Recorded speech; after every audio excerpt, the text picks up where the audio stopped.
jam në qendër Tiranës, paralel me bulevardin e ri, shife çfarë bllokimi trafiku ka. Jam bërë 30 pallate, edhe është e njëjta rrugë që ka qenë kohën e Zogut, vetëm kjo rruga këtej. Këtej s'ka rrugë, këtej s'ka rrugë, këtej s'ka rrugë, e gjitha vjen këtej. T'ju tregoj tani ta shihni çfarë katastrofe është. Është një 100 metra e zënë. Këtu është bulevardi i ri. Kjo është Tirana, qendra. Këtej nuk ka rrugë, është e bllokuar.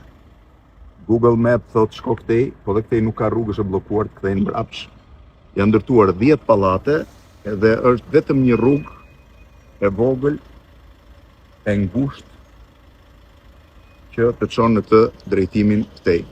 Aty duhet hyj autobus tani, që ka blloku, është 24 minuta pa lëviz nga vendi, në qendër Tiranës.